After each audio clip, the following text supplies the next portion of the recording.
Welcome to the Starfleet Leadership Academy. Leadership development told through the lens of Star Trek. Your host, Jeff Akin, is a 20-year veteran of the public and private sectors in management and leadership. He specializes in helping people unlock their true potential and is a huge Star Trek fan. And now, here's your host, Jeff Akin. Welcome. Thanks for joining me today. I have a wildly exciting announcement to make. You do not want to miss this, so stay tuned. We're about to watch one of the most foundational episodes in all of Star Trek. This is the introduction of the Borg. But what do you do when you're faced with a threat like the Borg? And how do you move forward from an encounter like that? Well, this is exactly what I'm going to be talking about as we start the 16th episode of the second season of The Next Generation, Q Who.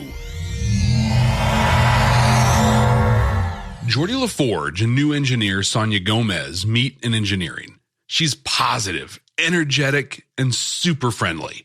We later find out that she's a top specialist with antimatter. She is literally everything you could possibly want in a new employee. So, of course, Geordi, as chief engineer, is encouraging and very welcoming to her, right? Like there's no way as an experienced officer and a manager that he would immediately squash the enthusiasm of a team member, right? Someone who just arrived. You certainly aren't shy with your opinions. Oh, well, okay. Maybe we are. So you can probably imagine after that Gomez is feeling a little deflated, probably even embarrassed. She tries to apologize. Yeah, she apologizes for being enthusiastic about being assigned to the freaking flagship of the Federation. I mean, wow, I'm sorry. How could LaForge just shut her down like that? I mean, if this is how he runs engineering, he's going to have a lot of people just punching the clock and getting in the bare minimum. When you have someone like Sonia Gomez, who's an expert in their field, they're excited to be there, enthusiastic about the job and the potential, you stoke that fire. You recognize and reward it. You show that person that every ounce of their excitement is justified and even more. What a massive, huge missed opportunity for this relatively new chief engineer. Well, Gomez she's apologizing for loving her job. And because life sometimes tends to like kicking people when they're down. How many times do we have to teach you this lesson, old man? She turns around and splashes her hot chocolate right into Captain Picard's polyester spandex bland pajama uniform. Oh, no! Oh, I'm sorry. Oh, Captain. She awkwardly tries to rub the chocolate off of him with her bare hands. LaForge steps in and says that this was all his fault. Indeed. Which honestly is a real step up from encouraging the disengagement in his team we saw just a moment ago. Picard handles this with a little more professionalism. Ensign Sonia Gomez, I think it will be simpler if I simply change my uniform. Really, how great is this? He says her name, he uses a tone that's warm, says it's all cool, and then he offers a solution. She takes the opening and tells Picard how excited she is to be on Enterprise. And again, she apologizes for her mistake. And all the while, Geordi's behind her, rolling his eyes, even rolling his head around. He is looking embarrassed. He gets a parting shot off on her as they get back to work, and she takes care of her hot chocolate mug. Seriously, I don't know how anyone could watch this scene and not lose all respect for LaForge. If I ever saw a manager that I worked with treating a new addition to the team the way he treated Gomez, well, I would absolutely follow the structure I laid out in the episode on Voyager Rise, because we would be having a very difficult conversation. On his way to his quarters to change, Picard steps out of the turbolift and onto a shuttlecraft? And who is there waiting for him? Wearing a Starfleet uniform even, complete with captain's pips. What is going on? Welcome, Picard. The shuttlecraft sinks. That's right. It's Q. We first met Q in the Starfleet Leadership Academy episode Encounter at Farpoint. But if you're new here, welcome. And Q is a nearly omnipotent being from the Q continuum. He's forged a unique relationship with the crew of the Enterprise and specifically with Captain Picard. Episodes with him tend to either be huge existential crises or, in my opinion, poor attempts at humor. This one, spoiler alert, is of the existential variety. And speaking of existential threats, we're back with LaForge and Gomez. He's praising her work at the Academy on antimatter and taking her to 10 Forward. That's the popular bar on the ship. He wants them to get to know each other better. But, I mean, for a great intent, he's sure not starting out well. You need to learn how to slow down. The thing here is, he thinks that he's helping her out, but he's actually stifling her personality. If we think of management, and even leadership as a martial art, there was a time when management would have been like Krav Maga or BJJ, Brazilian Jiu-Jitsu. You know, as the boss, I'm going to tell you what to do, how to act, and who you need to be when you're at work. If you don't listen, I'll bend your arm in ways you never even imagined possible. But what we know now as more mature leaders and managers is that you are severely limiting the potential of the people you work with when you do this, and you're giving them no choice but to become disengaged. Modern management, now stick with me through this martial arts analogy here. Modern management, better management. It's more like Aikido. You move and you roll with the person. You use their motion and their momentum to get to a better place. In fact, I talked about this when I watched Code of Honor. See, Aikido puts a special emphasis on ma'ai, or the appropriate safe distance between people or a person and a conflict. Most martial arts teach you to attack and strike as you are able. Sweep the leg. You have a problem with that? While Aikido teaches you to use your opponent's motion and momentum to move them out of the way and then create distance, a safe distance between you to create ma'ai. And this applies to my metaphor here. An effective manager will use the personality, the motion, skills, and momentum of a person to help them reach a better place. And then they'll create ma'ai, an appropriate safe distance between them. Now, this can be a large distance when you've got a great relationship with the person, they've demonstrated they're super skilled and everything's great. Or it can be a close distance, like when you're still developing a relationship, or maybe the person's skill in an area is still growing and developing. What we see here is LaForge using, well, maybe not Krav Maga, maybe not even BJJ really, but something maybe more like karate or taekwondo. He's not bending her arm to get her into a place, but he's forcing her into a certain box and a certain way of being. Well, he goes on and he brings up part of that dominant toxic culture that I talked about in my episode on Lower Decks, Second Contact. You know, you're awfully young to be so driven. She says that she has to be. She wants to be a part of the greatness that is the Enterprise and knows that she needs to be the best to be with the best. Geordi reassures her, but continues to back her into a mold that she doesn't necessarily want to fit into. It'll be there for you, believe me. On the bridge, they realize that Picard is not on the ship and that a shuttle is missing. Dude, where's my shuttlecraft? I'm sorry, but if a shuttle was missing, a whole shuttle, don't you think, I don't know, they would have known about that right away? Like there would be an alarm or something like that? Well, I don't know. Maybe I'm being unfair here. Maybe they do. Maybe this is happening at the same time that Picard walked onto the shuttle. I don't know. Maybe. Well, either way, Lieutenant Worf, the security chief, and Data, head of operations, are searching and scanning for the shuttle, but they can't find it anywhere. They continue the search and they widen the search pattern. On the shuttle, as they're scanning, Picard is trying to contact the Enterprise, but Q has other plans. We have business, Picard. He says he has a request and agrees to return to the Enterprise if Picard will hear him out. And boom, just like that, they're in 10 Forward and everything's back to normal. My status board indicates the shuttle is back in Bay 2. Immediately, the tension ramps up. In season 2 of The Next Generation, Whoopi Goldberg joined the cast as Guinan, the bartender at 10 Forward. She dispenses synthahol and advice with the best of them. Well, Picard and Q pop into the bar and she immediately comes after him. We have had some dealings. Those dealings were 2 centuries ago. They're both holding up their hands like a wizard's duel at Hogwarts. Picard is able to talk them down just as Riker and Worf walk in. Q finally gets to the reason he's here. You see, he was kicked out of the Q continuum. He's lost. He's alone. And he wants to join the ship. He wants to join the Enterprise as a member of the crew. Picard is very interested in what this would look like. Our mission is to seek out new and different life forms, and you certainly qualify as one of the most unique I've ever encountered. They talk through it, and Guinan is not impressed. After that, Picard says no. He says there just isn't a way they can trust him. He's a proven threat to the ship, the crew, and Picard personally.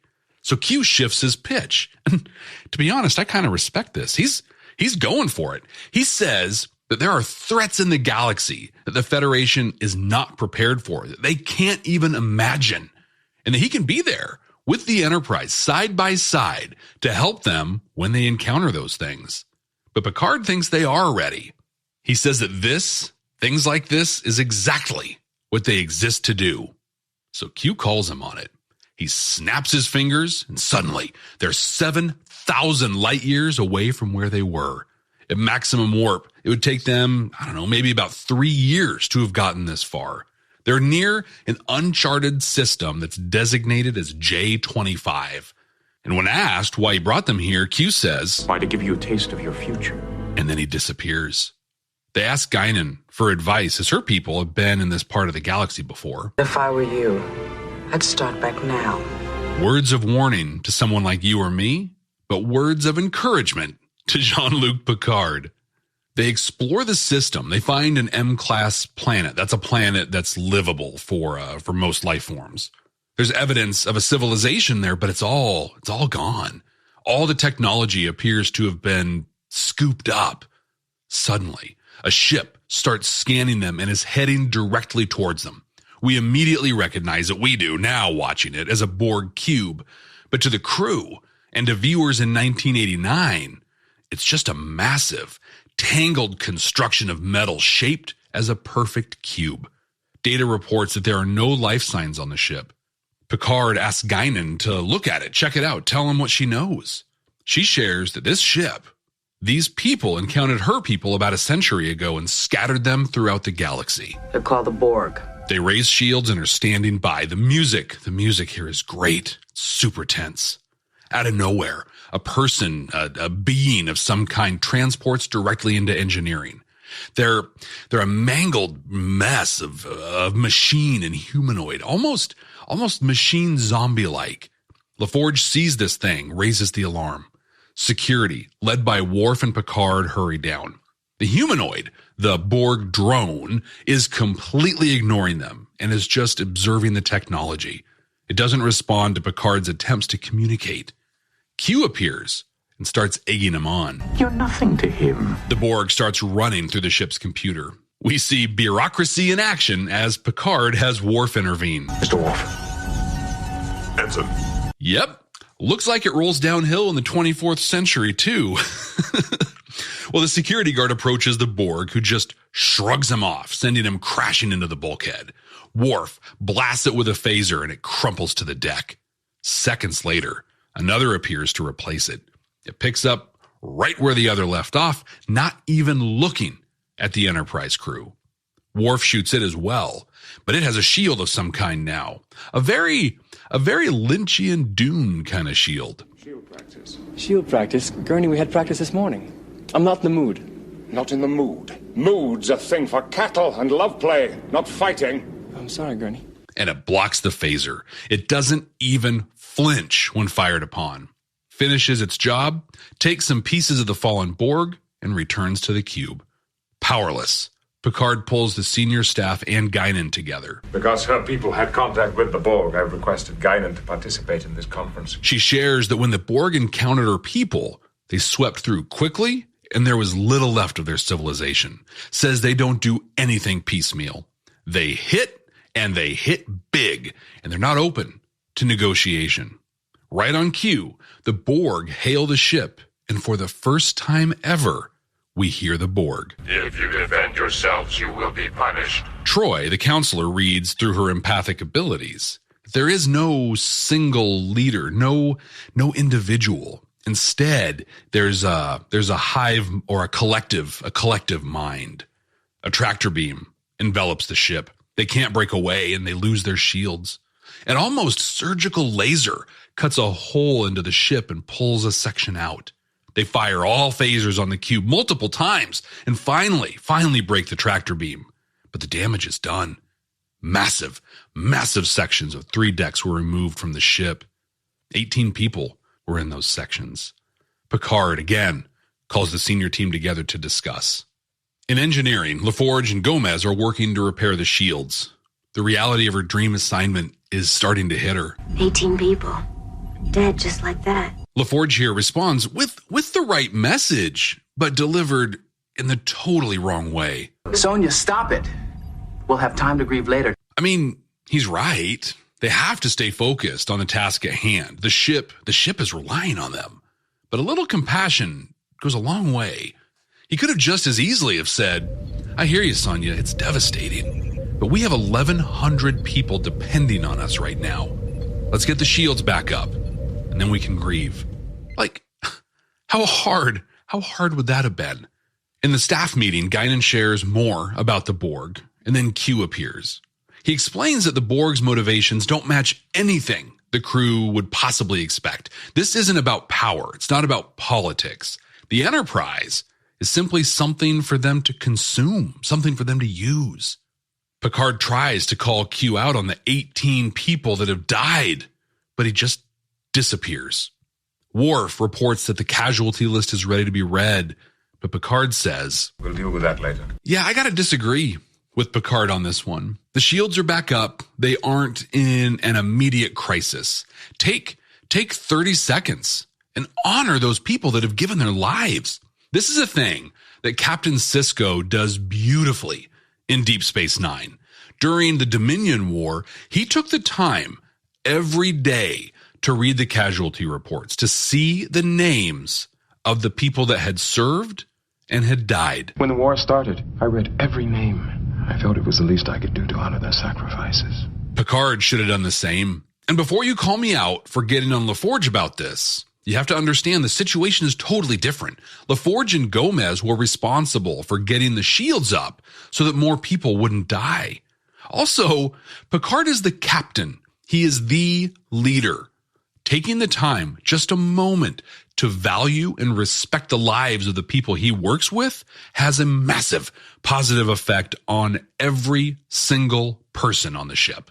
After Q disappears, Riker suggests they use this moment of quiet peace to learn more about the Borg, to take advantage of the opportunity and collect as much data as possible. He, Data, and Worf beam over to the cube to explore. They walk through the corridors, passing hundreds of Borg. They're plugged into these alcoves along the hallways, and they're completely oblivious to the away team's presence. They either don't see us or don't see us as a threat. They find that the Borg's technology is far beyond the Federation's. There's an iconic scene here where they find a Borg nursery. We get a quick shot of infants with Borg implants. Seeing this, Riker assumes that they start as biological life forms and over time become a fusion of the human brain, artificial intelligence, and cybernetics. While he sees this, Data observes that the Borg ship is regenerating on its own. They beam back over to the Enterprise, and Picard wastes no time. Let's get the hell out of here. Warp 8. The cube is in hot pursuit. A cool scene that shows the metal of the ship repairing itself happens. Picard goes to maximum warp, and they fire some torpedoes towards the Borg, but they're still gaining on them. Q shows up and says there is no hope. Admit it, Picard, you're out of your league. So Picard does the right thing. He does what a leader should do right here. You wanted to frighten us. We're frightened. You wanted me to say, I need you. I need you. Q snaps his fingers, and they're right back. Back where we started. Q acknowledges the courage it took for Picard to ask for help, but Picard brushes that aside. He calls Q out immediately for the deaths of 18 people. But Q isn't deterred. He drives his point home again that the galaxy is dangerous and the Enterprise needs to be prepared. Guinan and Picard are talking in 10 forward. She says that since the Borg are aware of the Federation's existence, they will be coming. They will be coming. And yes, they will be. And the horrors that are right in front of Picard are unimaginable. The Borg were introduced ultimately to right the wrong that was the introduction of the Ferengi. We'll get to that in a future episode. But this, here we go. The Borg is the new big bad in Star Trek, and they fit the bill perfectly. Come to Quark's Crush is fun. Come right now. Don't walk. Run!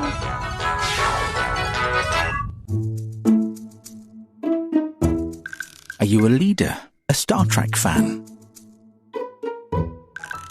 Do you love the lessons and strategies taught on the Starfleet Leadership Academy podcast?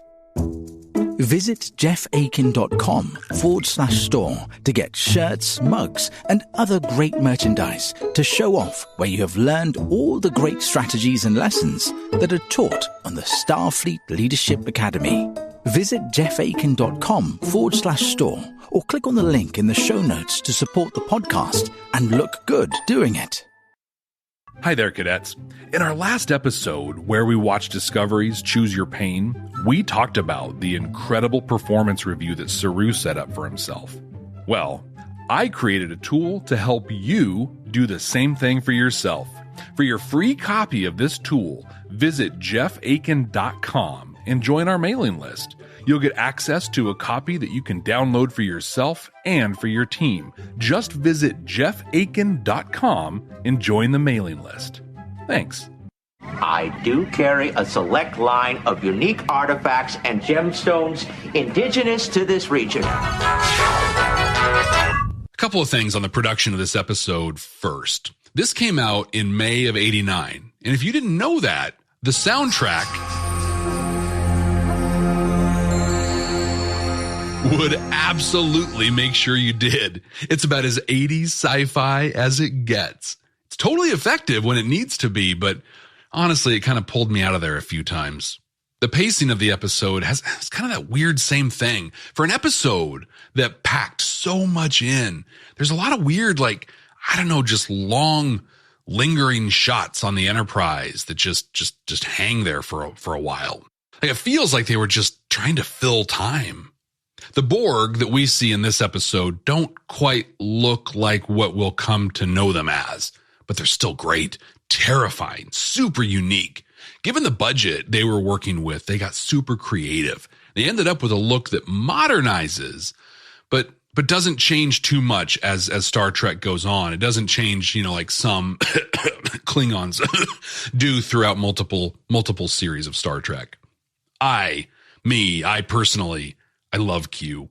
I think they go a lot of different directions with him through the franchise, but to me, this is when he's best, when he tests our humanity. The last time we at the Starfleet Leadership Academy saw him, back in Encounter at Farpoint, he had the Enterprise crew stand trial for all of humanity.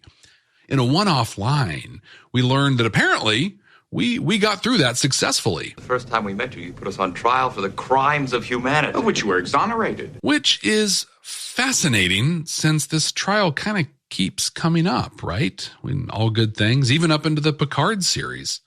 Well, we get hints of stuff between Guinan and Q that honestly sounds super cool and interesting, but it's never addressed. Maybe it will be in Star Trek Picard. At the time of this recording, season 2 has just started.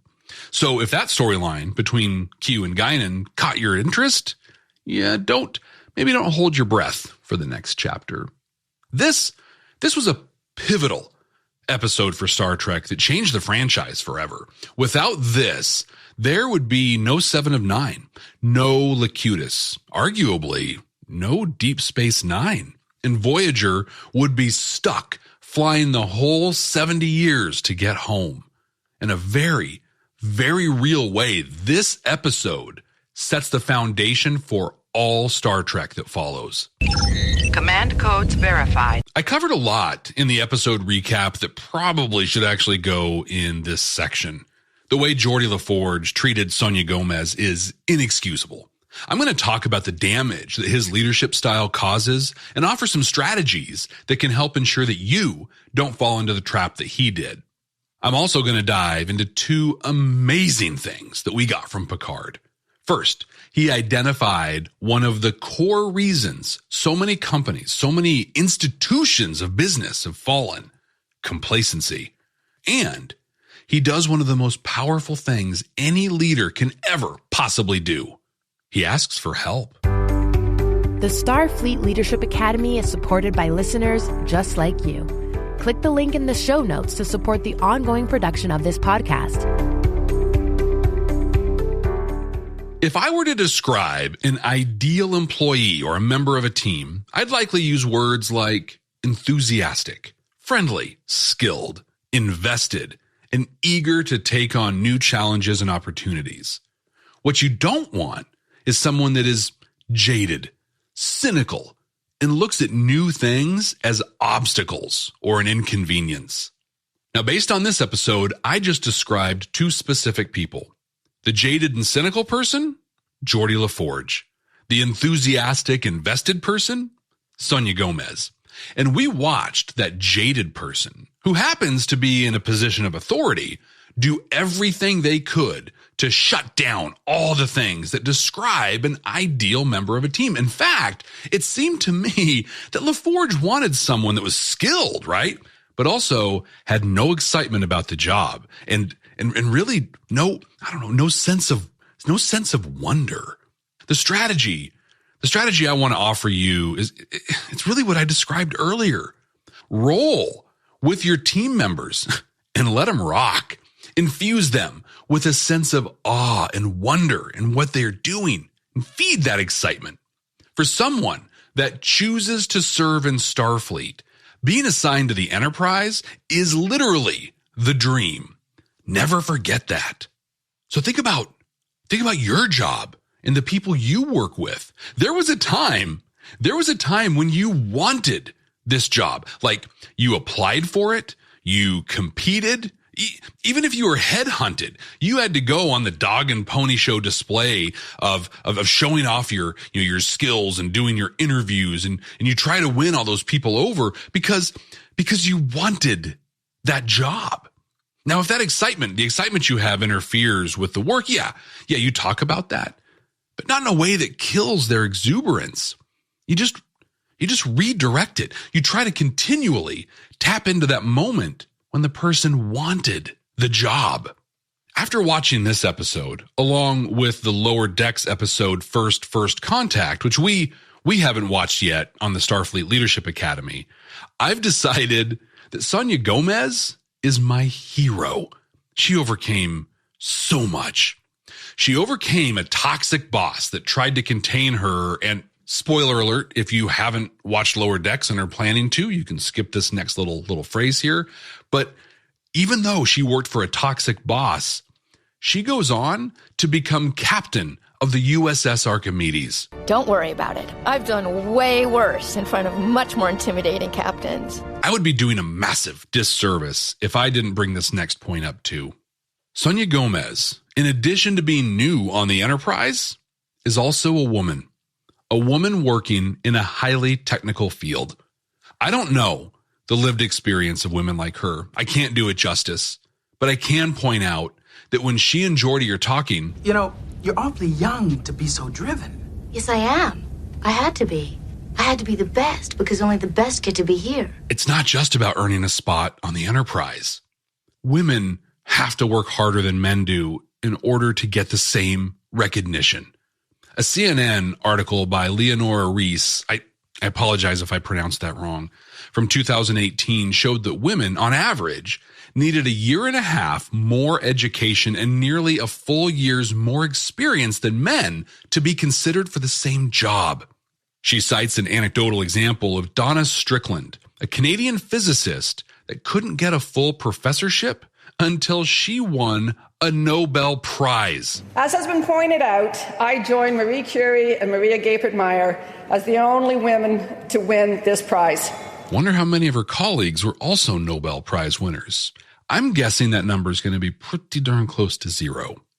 So LaForge's actions weren't just about stifling an eager new employee. No, they were also exacerbating a male-dominated field and minimizing the effort put in by a woman who just wanted to be able to contribute to at a level like her male counterparts. Honestly, as we watch more TNG, we're going to see a lot more problematic behavior from Geordi LaForge when interacting with women. But for now, we're just going to focus on this one. Shifting gears, this isn't the first time that I've talked about the value, the importance of asking for help. If working with people for most of my life has taught me anything, it's that no one has all the answers. No one person knows everything. But what's weird is that so many people act like they have to have all the answers. They have to know everything. It's like there's some kind of gold medal or prize for knowing it all, even though we all know that it's just not possible. The cool thing is, we have an example in Picard of someone who does not try to be the one with all the answers. He doesn't need to be the man with the plan. In this episode, he comes face to face with death. I mean, it is crystal clear that if they keep doing what they're doing, the Enterprise will be assimilated and all the crew will be lost. So there's a version of this where Picard could go all macho and think they need to go down fighting. But really, that would just be dumb. I'm going down with the ship. Nothing would be gained from that. Picard knows this, and so the moment that he knows all is lost, he gives up all pretense of ego, and he asks for help. He admits ignorance. He admits weakness. These are things that many of us have been taught to never, absolutely never, ever do, but he does, and he immediately saves 1,000 lives and arguably saves trillions more, as the Federation is dramatically more prepared for the Borg than they would have been if he'd tried to be the expert and be the macho guy and had gotten the Enterprise destroyed. So don't be afraid to ask for help. Owning your ignorance allows others to step in and provide great answers. Socrates, who I've been reading a lot of here recently, I'm kind of thinking he and Sonia Gomez might actually be my heroes now. But Socrates said, "The only true wisdom is in knowing that you know nothing." I couldn't agree more. And Picard puts that into action here. Now, near the end of the episode, Picard says, "Perhaps what we most needed was a kick in our complacency." And I think that this, honestly, might show more wisdom than his ability to surrender his ego and ask for help did. What do Kodak, Polaroid, BlackBerry, Blockbuster, IBM, Sears, AOL, and TiVo all have in common? Well, they failed to innovate. They were too complacent. And of these companies that still exist, they're either owned by someone else or they are a shadow of what they once were. He's dead, Joe. So why do we get complacent? Why do companies actively stifle innovation and experimentation? In my opinion, a lot of this is rooted in economic thinking that prioritizes shareholders over customers. But the odds are neither you or I are going to change that, especially not today. But what we can change is the thinking around innovation and how it combats complacency. If we compare Starfleet from the time of Kirk to the Starfleet at the time of Picard, wow, there was a lot of advancement. But we see in other episodes of TNG and DS9, for example, there are still Excelsior-class ships in service, lots of them. By the time of TNG, this design is nearly 100 years old. Even the Galaxy-class starship is just an incremental upgrade from the Ambassador class, which is what the Enterprise C was. So we can take this to mean we can assume that there were some periods of advancement, but a foundation in, I don't know, I'm going to guess a foundation in risk aversion, probably even cost avoidance, and, well, comfort stifled continuous advancement. Because, when things are going well, hey, that's awesome. You should absolutely celebrate that for sure. But know that the things that drove you to make things go well are also driving your competition. they are right behind you. You have to always challenge your assumptions and the status quo. You should always be looking for vulnerabilities and blind spots. Lisa Bodell wrote an important book that describes exactly how to do this. Kill the Company offers a framework where you give employees freedom to come up with ideas and business plans to kill your company. Imagine that you're the competition. What would you do today to put ourselves out of business? Ask the people you work with to come up with a plan for another company to come in and kill your company. This is a brilliant way to uncover those vulnerabilities and the blind spots in your business. It also acknowledges one of the tenets of Lean and a foundational belief of myself and the Starfleet Leadership Academy. The people closest to the work know it best. They know what's going well and they know what isn't. They know what needs to happen. So let them do it. Check out the book, Kill the Company, for a great guide on how to make this happen. I've got it linked in the show notes. Now, Picard had a different experience here. He got to actually see the next big thing in action. It's almost like he got a glimpse of a competitor's strategic product plan and has an opportunity to shift operations to compete. We'll see how this goes when we get to the Best of Both Worlds two-parter, but I will share here that the USS Defiant, the ship in Deep Space Nine, exists specifically because of this interaction with the Borg. Picard shared what he learned, and Starfleet designed and built a ship specifically to combat this threat. Just imagine if they'd been exploring possibilities the whole time between, the Kirk days and now, and they weren't just relying on 100-year-old technology to get them by. And I wonder what this would look like for you and the teams that you work with. I haven't forgotten, and it's time for the huge announcement.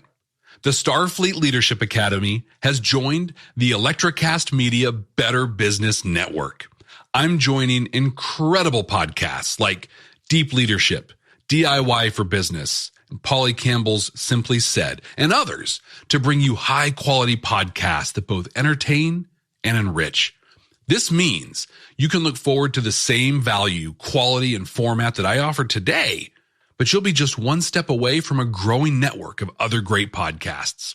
Now, you can celebrate this with me on Twitter at SFLA Podcast and on all the social media at Jeff T. Akin. That's Jeff, T as in 10 forward, AKIN. And have you joined the Starfleet Leadership Academy mailing list? If you haven't, you're missing out on quite a bit of cool stuff. When you join, you'll receive a free performance review document based on the episode I did on Discovery, Choose Your Pain. Visit jeffakin.com to join or click the link in the show notes. Now, computer, what are we going to watch next time? Working.